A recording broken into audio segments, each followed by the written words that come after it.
Lucas 8, do 19 em diante, nos diz assim a palavra do Senhor. A mãe e os irmãos de Jesus foram vê-lo, mas não conseguiam aproximar-se dele, por causa da multidão. Alguém lhe disse: tua mãe e teus irmãos estão lá fora e querem ver-te. Ele lhe respondeu: minha mãe e meus irmãos são aqueles que ouvem a palavra de Deus e a praticam. Amém? Até aqui a palavra que o Senhor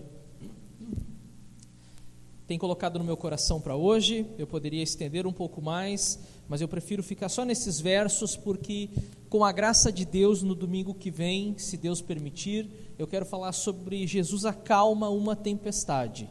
Mas vamos ficar só com essa parte hoje, não vamos ser afobados, não vamos antecipar a mensagem. Hoje eu quero falar sobre esse pequeno trecho que nos fala a respeito de um momento da vida do Senhor Jesus, como vocês vêm acompanhando semanalmente aqui, um momento da vida de Jesus, onde as multidões estão à sua volta e ele fala às multidões por intermédio de suas parábolas. Essa figura de linguagem tão usada por Jesus, que ilustra uma realidade, é uma metáfora, na verdade, que pega elementos e situações e traz uma realidade para que as pessoas compreendam aquilo que ele quer transmitir. E nesse momento, nesse exato momento do ministério de Jesus, ele está cercado pelas multidões. O evangelista Lucas registra isso e nós já estamos falando e já passamos por passagens semelhantes a essa em outros capítulos do Evangelho de Lucas, onde vai nos dizer: as multidões o seguiam, as multidões o comprimiam, as multidões estavam à sua volta. E hoje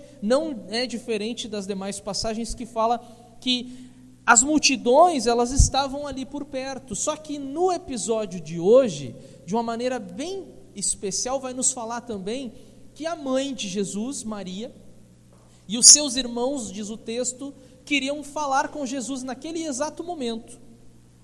Só que a multidão estava à sua volta. Eu fico imaginando a cena, essa mulher e esses homens, essas pessoas que se achegam a Jesus e dizem o seguinte: olha, eu quero chegar um pouco mais perto dele. E a multidão toda ali, todo mundo queria, na verdade, chegar mais perto dele. Todo mundo queria ouvir aquilo que ele estava falando. Todo mundo queria, de alguma forma, alcançar a misericórdia de Jesus, poder ser curado, ter uma bênção especial. Todo mundo queria isso. E eu fico imaginando a cena, Maria dizendo o seguinte: olha, por favor, me dá licença porque eu sou a mãe dele. Eu preciso falar com ele, aqui estão os irmãos dele, deem licença, eu preciso chegar lá. Eu estou imaginando isso, viu? O texto não diz que Maria falou isso, mas eu fico imaginando talvez Maria dando um carteiraço, né? Você sabe com quem você está falando? Você sabe com quem você está falando? Você está falando com a mãe de Jesus. Deixa eu chegar perto dele. Aí alguém vem e dá o recado: olha, Jesus, a coisa está feia lá fora, né? Tem uma mulher histérica lá, não diz isso, né? Tem uma mulher lá que quer falar com o Senhor, ela diz que é sua mãe, e tem também alguns ali que dizem ser seus irmãos, eles precisam e eles querem falar com o Senhor. E aí Jesus dá uma resposta, no mínimo curiosa, que nos faz refletir sobre algumas coisas. Jesus diz assim: olha, minha mãe e meus irmãos são aqueles que ouvem a palavra de Deus e a praticam. E eu não sei se vocês observaram, coloca na página anterior, eu coloquei a família de Jesus, a família de Jesus. Eu tomei a liberdade de acrescentar a palavra família aqui, porque como se Jesus estivesse dizendo: olha, quem é a minha família? A minha família são aqueles que ouvem essas palavras, a palavra de Deus, e colocam essa palavra em prática. Essa é a minha família. Alguém teria dito que nesse exato momento Jesus rejeita a sua família, que Jesus vira as costas para Maria e para os seus irmãos, que Jesus foi até de certa forma um filho desnaturado, e a gente sabe que não tem nada a ver com isso. Lá nos últimos minutos de sua vida, né, ainda antes da cruz, ele se preocupa com sua mãe, e ele pede para que um dos seus discípulos cuide dessa mulher, tome ela como sua mãe e ela tome ele como seu filho, para que a sua mãe fosse assistida ainda depois da sua morte. A gente sabe que ele ressuscitou, mas depois ele partiu, ele foi aos céus. Então essa ideia de que Jesus vira as costas para a família não é verdadeira. Agora, por outro lado, esse texto nos faz pensar que Jesus agora está passando por um momento de transição na sua vida. Aquele Jesus que veio ao mundo, que nasceu como todas as crianças nasceram, a concepção foi diferente, porque não foi a partir de um relacionamento entre um homem e uma mulher, mas foi uma obra de Deus através do Espírito Santo que tomou Maria e Maria concebeu. A gente conhece essa história. Mas ele, a partir do seu nascimento, ele foi uma criança como qualquer outra. Ele teve a sua infância, ele teve a sua adolescência, e a Bíblia não registra muito a respeito disso. Vai falar a respeito do primeiro ano ali, do seu nascimento, vai falar da saída da família daquela região para o Egito, depois menciona ele com 12 anos no templo, conversando com os doutores da lei, e depois não fala mais nada. Há uma lacuna entre os 12 e os 30 anos da vida de Jesus que a Bíblia não registra. E a gente fica pensando que nesse período Jesus foi uma pessoa normal. Jesus era o filho do carpinteiro, portanto ele aprendeu o ofício do seu pai. Jesus foi um cidadão, ele estava inserido na sua comunidade, ele fazia aquilo que as pessoas faziam, não no sentido pecaminoso, todos nós concordamos com isso, e com aquilo que escreveu o autor aos Hebreus, que nos diz que em tudo ele foi tentado, mas não pecou. Mas, exceto isso, ele foi uma pessoa normal do seu tempo. Ele vestia o que as pessoas vestiam, ele comia o que as pessoas comiam, ele frequentava os lugares que as pessoas frequentavam. Ele foi inclusive a uma festa de casamento, nos registra João no capítulo 2, Jesus foi convidado para um casamento, uma vida normal. Mas de repente, num determinado momento de sua vida, começa o seu ministério. Há um momento na vida de Jesus que agora ele começa o seu ministério. E ao mesmo tempo que ele está começando o seu ministério, ele está assumindo essa posição de filho de Deus. Ele está deixando, de certa forma, essa posição de filho terreno, de Maria, de José, que talvez agora, nesses dias, já nem fosse mais vivo. A tradição concorda que nesse período José, pai de Jesus, já não era mais vivo, Maria já era viúva nesse período. Ele está fazendo essa transição da saída de sua família, de sua casa, e assumindo assim a sua posição de filho de Deus. Agora, essa resposta de Jesus, que parece ter sido até uma resposta dura, uma resposta, quem sabe, ríspida, olha como ele falou com sua mãe e com seus irmãos. Olha, minha mãe e meus irmãos são aqueles que ouvem a palavra de Deus e a praticam. Por trás dessa declaração, dessa resposta de Jesus, também há uma mensagem nisso, com essa pergunta que nós precisamos responder essa noite, ou pelo menos tentar responder, que Deus me dê condições e sabedoria e inspiração para poder responder quem é a família de Jesus. E nós precisamos primeiro desconstruir alguns dogmas que nos acompanham, dependendo da sua formação religiosa, familiar, pode ser que algum dogma possa ter te acompanhado. E essa é a primeira pergunta que eu quero fazer para vocês. Mas Jesus tinha irmãos? Jesus teve irmãos? Porque há um dogma que fala a respeito da virgindade perpétua de Maria. O que isso significa? Que Maria teve Jesus, mas ela nunca teve relação com José. Eles foram um casal diferente. José nunca usufruiu do seu direito de marido, muito menos Maria, então ela morre virgem. Então há esse dogma. Em algum momento esse dogma entra na história da igreja, que é o dogma da virgindade perpétua de Maria. E aí alguns textos vão dizer, os irmãos de Jesus: Judas, Tiago, José, Simão. Não nessa ordem que eu falei, mas esses eram os 4 irmãos de Jesus. Fala que ele tinha irmãs, não fala os nomes, mas tinha irmãs também. E aí algumas pessoas tentam responder, não, é que essa palavra ali em hebraico, essa palavra significa, a palavra em hebraico, ela pode ser traduzida também como primo, como sobrinho, como parente, como tio. E aí algumas pessoas esquecem que o Novo Testamento não foi escrito em hebraico. Essa palavra até no hebraico ela pode significar isso. Há essa possibilidade na língua hebraica, mas no grego não. No grego é bem distinto, o que é irmão, o que é tio, o que é sobrinho, o que é primo. E nós temos vários textos que vão nos dar essa ideia. Eu trago um para compartilhar com vocês, que é o de Mateus 13, 55 e 56, que quando Jesus, lembram que eu estava falando agora há pouco, que Jesus teve uma vida normal na sociedade da época, dentro da comunidade onde ele estava inserido. Talvez estava ali cuidando dos negócios do pai terreno, de José, da carpintaria, e aí Jesus começa a pregar, e Jesus começa a fazer milagres, e isso até de certa forma escandalizou aqueles que conheciam ele e conheciam sua família. E aí, é isso que as pessoas falam nesse exato momento, Mateus 13, 55 e 56. Não é este o filho do carpinteiro? O nome de sua mãe não é Maria? E não são seus irmãos Tiago, José, Simão e Judas? Não estão conosco todas as suas irmãs? De onde, pois, ele obteve todas essas coisas? E eu trouxe só um. Eu poderia encher vocês de textos que nos mostram que Jesus teve irmãos. Mas um deles é significativo, que está em Lucas, no início de Lucas, que vai falar que depois vai falar a respeito ali da gravidez de Maria, por exemplo, do casamento. José queria abandonar Maria porque Maria apareceu grávida. Vocês conhecem a história? O anjo aparece a José: José, não manda essa mulher embora, casa com ela. Eles eram noivos, casa com ela.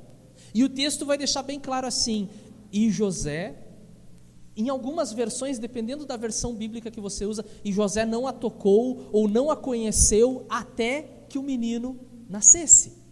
Agora não fala nada a respeito da possibilidade posterior ao nascimento de Jesus. E eu inclusive faço uma brincadeira com isso. Se isso foi verdade, que Maria e José foram um casal que nunca tiveram relação sexual, o grande santo da igreja não deveria nem ser Maria, deveria ter sido José. Esse cara eu admiraria, se isso fosse verdade. Mas eu não concordo com essa possibilidade. Eu olharia para José e diria: esse sim é um exemplo, né, de castidade. Mas não é isso que o texto diz. O texto diz que ele não a conheceu até que o menino nascesse. Foram um casal normal, foram uma família normal, tiveram a sua vida conjugal normal. E tiveram outros filhos. Maria teve outros filhos. E isso, a gente precisa entender, e as pessoas precisam entender isso. Isso não é demérito nenhum naquela condição inicial de Maria, de Deus ter escolhido aquela mulher, ter selecionado aquela mulher para ser aquela que traria no seu ventre o Filho de Deus, o Messias. Ela não deixou de ser a mulher que Deus planejou que ela fosse por causa disso. Ela não é aquela que está intercedendo por nós no céu. Não, isso de fato ela não é. É a nossa irmã em Cristo. É a mulher que teve o privilégio de carregar no seu ventre o Filho de Deus. Mas foi uma mãe, foi uma esposa, foi uma mulher da sociedade como qualquer outra. Jesus teve irmãos, Jesus teve irmãs. E aí esse texto é um daqueles que nos mostra isso. Então nós precisamos começar desconstruindo esse dogma, né? Volta à pergunta inicial. Jesus teve irmãos? Sim. Tem 4 homens que nós sabemos inclusive os seus nomes, e algumas irmãs que nós não sabemos quantas e nem os seus nomes. E a gente precisa entender que isso tem a ver com a cultura da época, essa questão de nomear os homens e não se preocupar em nomear as mulheres, pelo menos naquela época. Vamos para o próximo texto, a próxima pergunta. E essa pergunta aqui, vocês já ouviram? Já ouviram essa pergunta? Ou pelo menos essa afirmação? Todos vocês já ouviram? Todos nós somos filhos de Deus. Às vezes a gente ouve esse discurso, parece ser um discurso bonito, parece ser um discurso convincente, parece ser um discurso inclusivo, que traz todas as pessoas para perto e faz de nós mais próximos, parece ser. Mas se nós olharmos para alguns textos bíblicos, e um especialmente eu quero compartilhar com vocês, esse texto vai nos colocar uma dúvida: será que são todas as pessoas filhos de Deus? Somos todos filhos de Deus? A pergunta que eu faço, e vamos desconstruir também esse dogma com a resposta do texto do Evangelho de João, capítulo de número 1, versículos 11 e 12. que nos diz assim: veio para o que era seu, mas os seus não o receberam. Contudo, aos que o receberam, aos que creram em seu nome, deu-lhes o direito de se tornarem filhos de Deus. Então não são todos. Então não somos todos filhos de Deus. Então não somos todos irmãos, porque somos filhos do mesmo Pai. Olha o que o texto diz: aqueles que o receberam, aos que creram em seu nome, deu-lhes o direito de se tornarem filhos de Deus. Veja que interessante. E eu continuo fazendo aquela pergunta inicial para a nossa reflexão: quem é a família de Jesus? Vamos pensar nisso? Então, quem é a família de Jesus? Se não são todos, quem é a família de Jesus? Vamos pensar um pouquinho em algumas passagens? Olha só que interessante o que escreveu o apóstolo Paulo aos Romanos, no capítulo 8, do versículo 15 em diante. Pois vocês não receberam um espírito que os escravize para novamente temer, mas receberam o Espírito que os adota como filhos, por meio do qual clamamos: Abba, Pai. O próprio Espírito testemunha em nosso espírito que somos filhos de Deus. Se somos filhos, então somos herdeiros, herdeiros de Deus e co-herdeiros com Cristo, se de fato participamos dos seus sofrimentos, para que também participemos da sua glória. E agora a gente começa a abrir o leque para uma doutrina bíblica pouco falada dentro da igreja, das igrejas de um modo geral, um pouco abordada nos livros, nas teologias sistemáticas, nos manuais de teologia, que é a doutrina bíblica da adoção. Bom, adoção todos nós sabemos o que é. É quando um casal, que por alguma razão, pode ser que por falta de condições de ter um filho, condição genética, tanto da mulher quanto do homem, condição física, ou por questões que eu não saberia nem explicar, por um amor, por um pensamento, uma decisão, resolvem pegar uma criança que não é sua e trazê-la para dentro de sua casa e tomar essa criança como seu filho.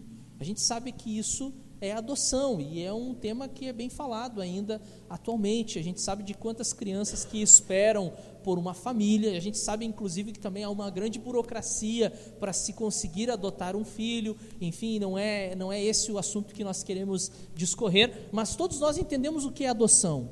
É tomar um filho que não é seu e trazê-lo para dentro de sua casa, para dentro do seu coração, e tê-lo como seu filho. Isso é adoção. E o que a doutrina bíblica da adoção, então, aborda? O que a doutrina bíblica da adoção ensina? O que a doutrina bíblica da adoção vai refletir? Sobre o que ela vai refletir? Ela vai falar de pessoas que não eram legitimamente filhos de Deus, mas que foram adotados e trazidos para dentro da família de Deus e tem todos os direitos que um filho legítimo teria. A adoção, ela tem esse princípio. Quando um casal adota uma criança, essa criança ela vai ter todos os direitos de um filho biológico. Vai ter todos os direitos de um filho biológico. Inclusive, no passado se falava muito sobre isso. Talvez lá na minha infância, um pouco antes, se sabia alguns casos assim, eu conheço alguém, um casal que adotou um filho, mas não tratava igual os seus filhos legítimos. Não tinha os mesmos privilégios dentro de casa, não tinha direito na mesma herança, às vezes tinha que trabalhar enquanto os filhos legítimos estavam sentados, brincando, olhando televisão. No passado se viu muito isso. Espero que hoje essa não seja mais uma realidade, porque legalmente um filho adotado ele tem os mesmos direitos, deveres e privilégios de um filho legítimo. E quando a gente olha para o contexto bíblico do que é a doutrina bíblica da adoção, os filhos que não são legítimos, os órfãos, como o vídeo que nós ouvimos a canção na abertura do culto, nós, os órfãos, somos colocados na família de Deus e temos os mesmos direitos. Olha o que diz o texto. Não, naquele ali ainda. Se somos filhos, então somos herdeiros. Os mesmos direitos. Se somos filhos, então somos herdeiros. Herdeiros de Deus e co-herdeiros com Cristo. Cristo, nosso irmão mais velho, aquele que é o legítimo, nós os adotados, mas temos também direito na herança e somos herdeiros com Ele. Somos herdeiros e co-herdeiros com Cristo. Vou ler de novo esse texto. Pois vocês não receberam um espírito que os escravize para novamente temer, mas receberam um espírito que os adota como filhos, por meio do qual clamamos Abba. E o apóstolo Paulo usa uma expressão do aramaico, que é uma expressão que se dirige ao pai carinhosamente. Talvez se nós fôssemos traduzir paizinho, papai, talvez seria a melhor palavra para traduzir o que é o Abba, por meio do qual clamamos Abba, pai, ou paizinho, papai.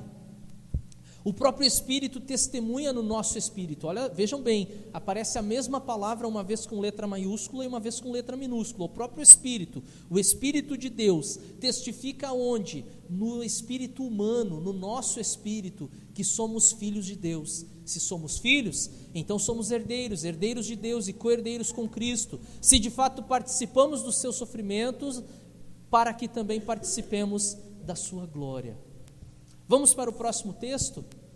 Agora Gálatas.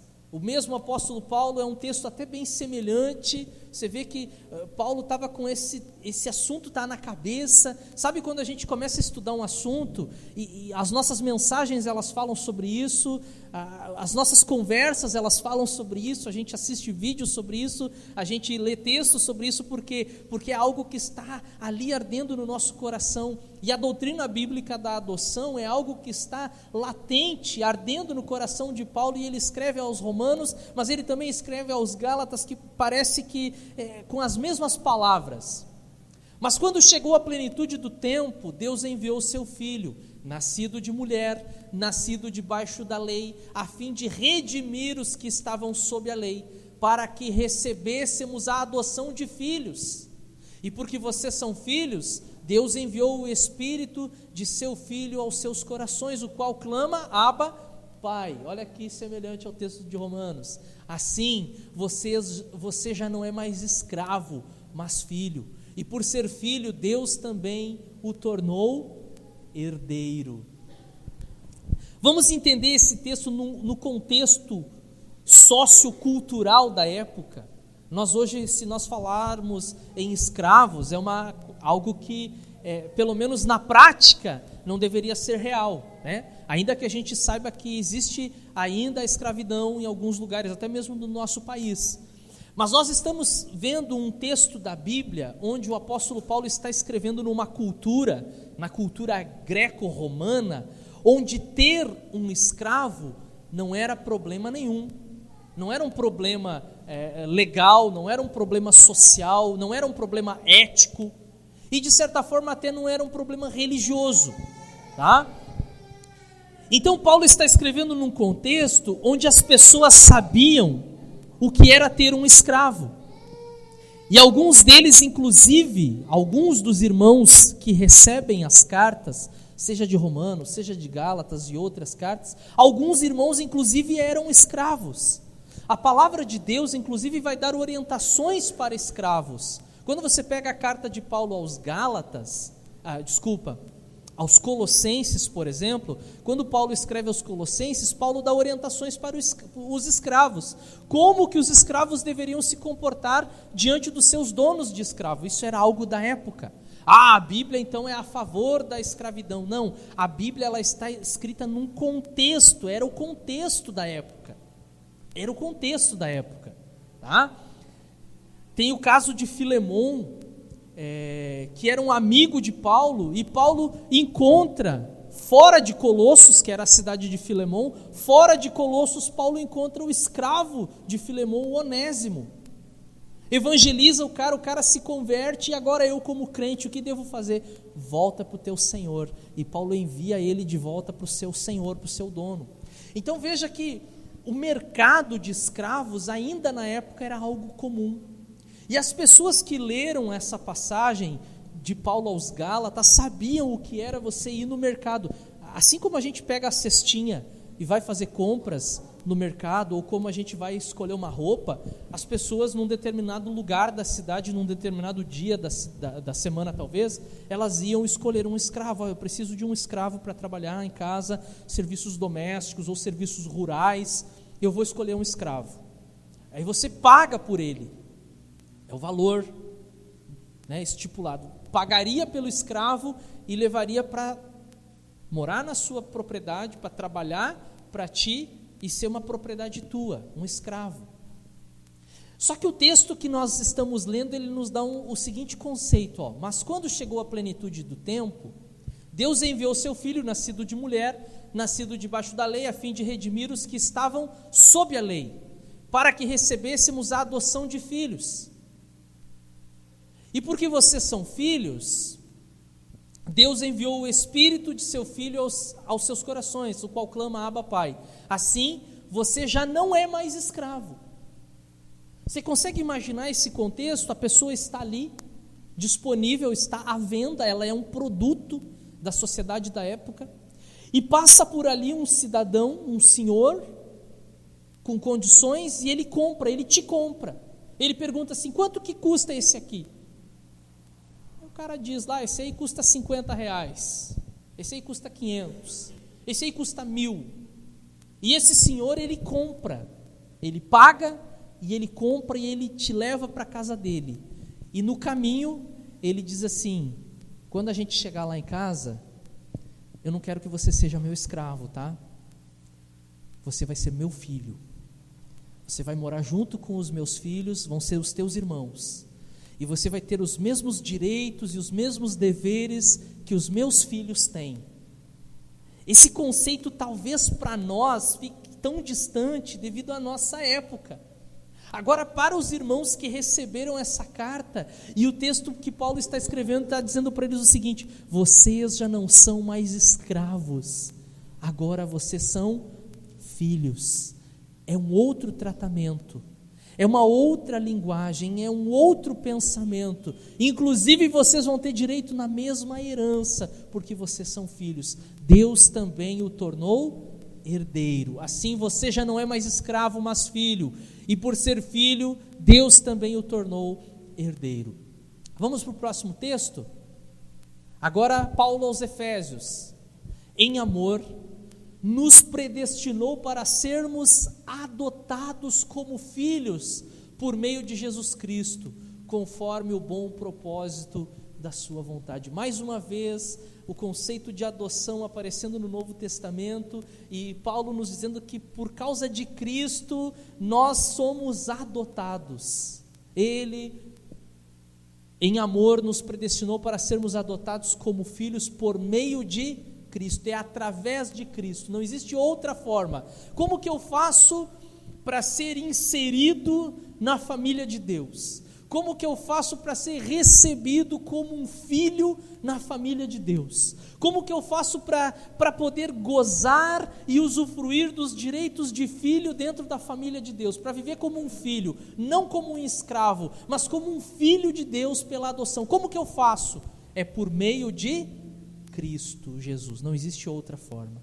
Eu quero poder comprar esse direito, eu tenho bastante dinheiro e eu gostaria de comprar o direito de me tornar filho de Deus e de ser recebido na família. Não, é por meio de Cristo, somente por meio de Cristo.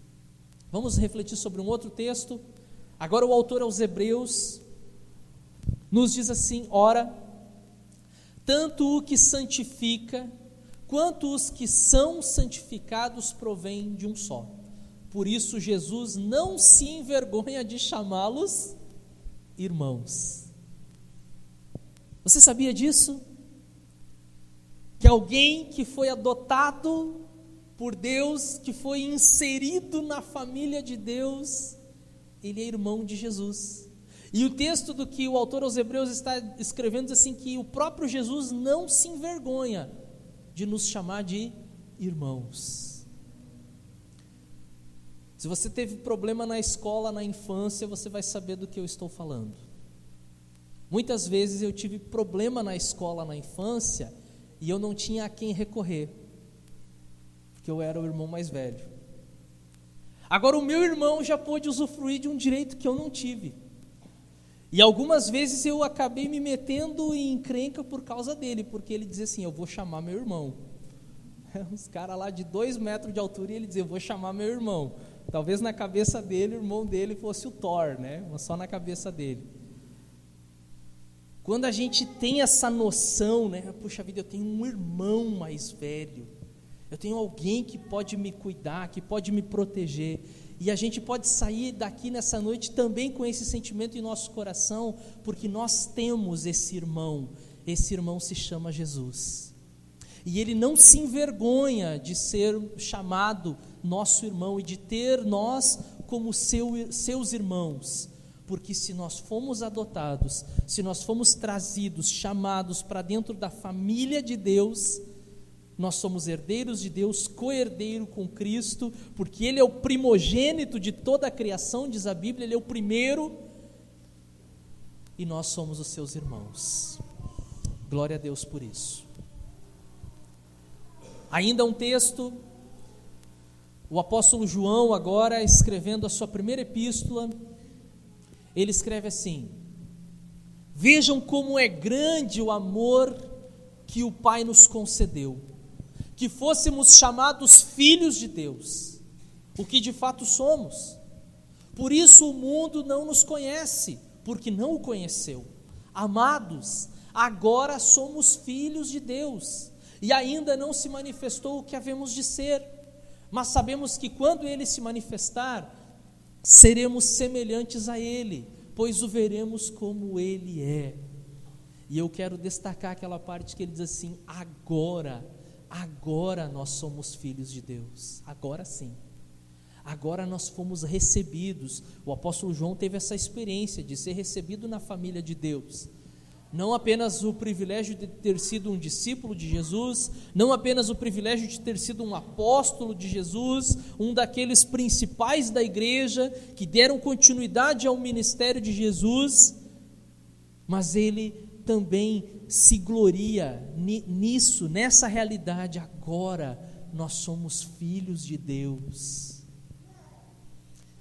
e não há nada mais gratificante para nós podermos ter essa certeza, em tempos onde a própria família está sendo questionada, em tempos onde a estrutura familiar está sendo até tentando se derrubar a estrutura familiar, se relativizar aquilo que é família, qualquer coisa pode ser família. Nós podemos ter essa certeza, não apenas da família terrena, da qual fazemos parte, mas nós somos da família de Deus, filhos adotivos, sim, mas com todos os direitos do nosso filho, do nosso irmão mais velho e filho legítimo, Jesus, que conquistou esse direito para nós, e através dele, por meio dele, nós também somos filhos de Deus. E como declarou o apóstolo João, agora somos filhos de Deus, agora somos filhos de Deus. Você tem uma família, sua família é boa, sua família é ruim? Não me responda, fique para você esse pensamento. A sua família é perfeita? Duvido muito. É o ideal de família? Talvez. Mas acima de tudo, das dificuldades que possamos enfrentar aqui nesse mundo, com a nossa família de sangue, nós temos que lembrar que somos parte da família de Deus. E o mesmo apóstolo Paulo, depois, escrevendo aos Gálatas, ele fala a respeito daqueles que são os domésticos da fé, aqueles que são da família da fé, a família da fé, a igreja. Eu e você, nós somos da família da fé, a família de Deus. Eu quero finalizar essa mensagem ainda com o versículo 21, lá do capítulo 8 de Lucas, que foi o texto que nós lemos no início, e para nós fazermos uma reflexão muito significativa nessa noite. Eu quero fazer essa pergunta para você: você faz parte da família de Deus? Você foi recebido como um filho dentro dessa casa? Você foi recebido para poder usufruir dos direitos de filho, de herdeiro? Você é um filho de Deus? Faço essa pergunta para a sua reflexão.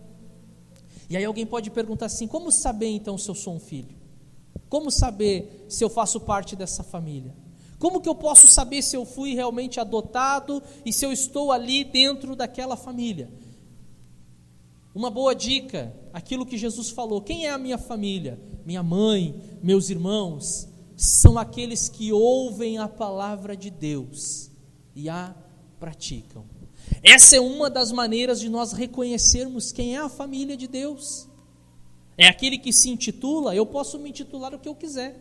Eu posso dizer para vocês aqui que eu sou médico, se eu quiser dizer. Agora, de fato sou? Todos vocês sabem que não. Nós podemos nos intitular o que nós quisermos. Se algumas pessoas querem se intitular filhos de Deus, eu sou filho de Deus, eu sou herdeiro de Deus. Se elas querem se intitular, elas podem. Agora a pergunta é: será que de fato são? Como saber então quem é a família de Jesus?